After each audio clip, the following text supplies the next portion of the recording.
Will they vote non-confidence to bring down the costly coalition and trigger a carbon tax election?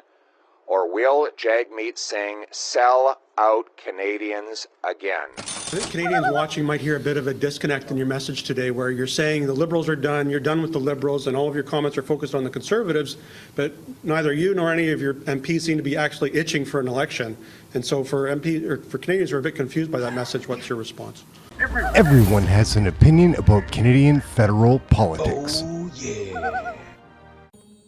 Hey gang, what's up? Just Aaron right here, Canadian Looney. We've all heard about Jagmeet Singh's big announcement about tearing up the agreement, the coalition agreement with Trudeau's Liberal government. So do you believe that that's a real thing? Pierre Poilievre is here to explain in this speech where he exposes a lot on how Jagmeet Singh's, the reasoning behind his announcement, the timing of it, which is a bit strange for sure. He also exposes Mark Carney, who has been awarded a new insider advisor position with the Liberal government. It doesn't seem to make sense to me. Really, really strange. Anyways, Pierre Poilievre will do a better job than I will at explaining this. Let's take a listen to Pierre Poilievre, leader of the Conservative Party. Now, Jagmeet Singh, who supported all these policies, in fact pushed for them to happen, says that Justin Trudeau is radioactive. And right before the by-elections, Singh suddenly had a change of heart, or so he said, publishing a video claiming that he was no longer in the costly coalition. Well, let's look at the wording. The costly coalition is called a supply and confidence agreement. So if you're pulling out, you have to vote non-confidence. If you don't, you're still in the agreement. No matter what your video stunt would have everyone else believe. So the question that Jagmeet Singh has been asked 31 times in the last week, and he has refused to answer, is whether he will vote non-confidence to trigger a carbon tax election. Now, why is that? Well, let's just inspect the timing here for a second. He did his video 2 days before voting started in those by-elections, trying to trick people into thinking he was no longer part of the coalition. The by-elections will be held on Monday, after which he can just change his mind and go back to voting to keep Trudeau in power. So I have an announcement and a challenge. I'm announcing that Common Sense Conservatives will put forward a non-confidence motion at the earliest possible opportunity. And I'm asking Jagmeet Singh and the NDP to commit unequivocally before Monday's by-elections. Will they vote non-confidence to bring down the costly coalition and trigger a carbon tax election? Or will Jagmeet Singh sell out Canadians again? Which will it be? It's put up or shut up time. You're a bit confused by that message. What's your response? Well, we ripped up the agreement with the Liberals. We know that puts an election date as a more uncertain thing. We're in a minority government now, so we're going to make decisions that are in the best interest of Canadians. We're going to fight like we have in the past. We've shown you before that we can fight and deliver for you. We're going to do the same thing. And there will be an election. When that election comes, I think the choice is very clear. People are absolutely fed up with and done with Justin Trudeau and the Liberals. So the choice then becomes, what type of change do you want? And that is an important question for Canadians. Do you want the change that Conservatives and Pierre Poilievre propose, which is to cut things that you need, taking us from bad to worse? Or do you want more hope under New Democrats, who've shown you that we can build a brighter future with things like our dental care program? We can build a better future where you can afford a home, where you can afford your groceries. That's the choice that Canadians have in the next election, whenever it comes. For the NDP, there will be a carbon tax election, and in it, Canadians will decide whether they keep the NDP Liberals in power to tax your food, punish your work, double your housing cost, unleash crime, chaos, drugs, and disorder on our streets.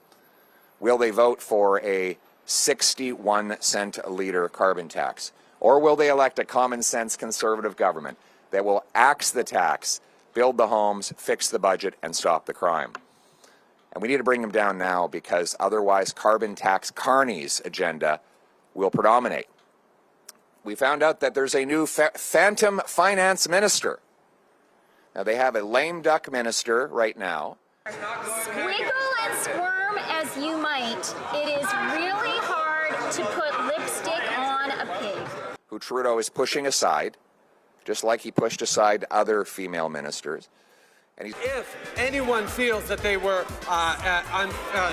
impacted by my actions, I completely apologize. He's bringing in carbon tax Carney, someone who has too many conflicts to hold the real position. Trudeau said he offered carbon tax Carney the real job, but that caused a dilemma. Would carbon tax Carney pick power or money? And he said, I know, I'll have both. He keeps the money with his chairmanship of a large multinational corporation that's moving investment to China, that buys pipelines in Latin America and the Middle East while he opposes them here in Canada. He gets to push his radical Davos agenda of you will own nothing and be happy, while at the same time he doesn't have to respect any of the conflict of interest laws. He doesn't have to have his interests and his investments exposed online like the rest of us. He gets all the power and all the money and none of the accountability. And my worry is that he's going to push for a higher carbon tax. And we know that because when Trudeau relented under my pressure and paused the carbon tax on home heating for oil-heated homes, carbon tax Carney stood up and said, no, there should be a tax on home heating right now. In the United States, in Europe, around the world, we have to help our companies become more competitive. There's a huge range of things that the federal government can do, many of which they are doing. Huge range of things that other companies, or the provincial governments and other stakeholders need to do in order for that to be the case. And we need to be clear-eyed about not the challenge, but the scale of the opportunity, because no country is in a better position for this. Make one last point. These issues, the issues around being low carbon, is an issue for our manufacturing sector. It's an issue for whether or not we're going to lead in information technology. It's an issue for whether we are going to retain our ability to trade into the major markets. And we are best placed of any country in the world to do that, but we have to be clear-eyed about it and move forward. In other words, carbon tax Carney believes the tax doesn't go far enough. I have quotes from his book here. And I raise this with you because he was trying to weasel out and keep his position secret in yesterday's press conference. Here's what he said in his book. The Canadian federal carbon pricing framework is a model for others. One of the most important initiatives is carbon pricing. The best approach is revenue-neutral progressive carbon tax. These are among the reasons why people are starting to know him as carbon tax Carney. There we go, even a nice little horn to mark the occasion. Carbon tax Carney, it's now official. That is his name. And he has a radical agenda. My message to carbon tax Carney is come in from out of the shadows. We don't need a phantom finance minister. If you are going to be pulling the strings, you should be on the floor of the House of Commons with your massive financial interests and your foreign interests disclosed to Canadians. Stop pushing to kill Canadian jobs while you ship the jobs abroad.